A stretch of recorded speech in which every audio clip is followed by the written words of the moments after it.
வணக்கம், welcome to my channel. எல்லோரும் நல்லா இருப்பீங்கன்னு நினைக்கிறேன். இன்றைக்கி நம்ம பார்க்க போகிறது போச்ட் ஃபிஷ் தான் பார்க்க போகிறோம். அதுக்கு தேவையானது வந்து ஒரு லெமன் எடுத்துருக்கிறேன், மல்லித்தலை எடுத்துருக்கிறேன், கருவேப்பிலை, இஞ்சி, பூண்டு, பச்சை மிளகா, வெங்காயம். நான் உருளைக்கிழங்கு மட்டும் போட்டிருக்கேன். நீங்கள் எனி வெஜ்ஜி ஆட் பண்ணிக்கலாம். தண்ணி வந்து அந்த ஃபிஷ்ஷை மூழ்கிற அளவு நீங்கள் ஊற்றிக்கோங்க. நான் ஒரு கப் தான் ஊற்றிருக்கேன், அதுக்கு மேலே ஊற்றிடாதீங்க. நிறைய ஊற்றிட்டிங்கன்னா அந்த போடுற ஸ்பைசஸோட இதெல்லாம் அந்த ஃபிஷ்ஷு ஃபில்லட்டுக்குள்ளே இறங்காது, உள்ளே பிடிச்சிக்காது. நம்ம மீடியம் சைஸாகவே கட் பண்ணி நீங்கள் போட்டுக்கலாம். ஜிஞ்சர் மாத்திரம் கிரேட் பண்ணி போட்டிருக்கேன், கார்லிக்கை க்ரஷ் பண்ணி போட்டிருக்கேன், சால்ட்டு போட்டுக்கோங்க, பெப்பர் பவுடர் போட்டுக்கோங்க, மிளகுத்தூள் போட்டுக்கோங்க, சீரகத்தூளும் போட்டுக்கலாம். அல்லது ஜீரகம் நான் முழுசாக தான் போட்டிருக்கேன், சீரகத்தை முழுசாக போட்டிருக்கேன். வேறு ஏதாவது உங்களுக்கு தேவைன்னா நம்ம இந்தியன் ஃப்ளேவர் வேணும்னா அதுக்கு மாதிரி நீங்கள் ஆட் பண்ணிக்கலாம், ஸ்பைசஸ் ஆட் பண்ணி நீங்கள் பண்ணலாம். இதில் மைல்டாக தான் இருக்கும், அந்த டேஸ்ட் பிடிச்சிருக்கும். ஃபிஷ் வெல்லட்டையும் போட்டுடலாம்.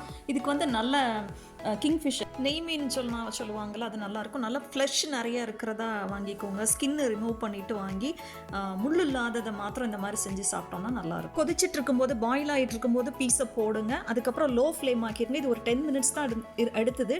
கொஞ்சம் திக்கு பீஸாக இருந்தால் கூட கொஞ்சம் டைம் எடுக்கலாம், குயிக்காக பண்ணிடலாம். இது வரைக்கும் அந்த சேனலை சப்ஸ்கிரைப் பண்ணாதவங்க சப்ஸ்கிரைப் பண்ணுங்கள். தேங்க்யூ ஃபார் வாட்சிங். Have a good day.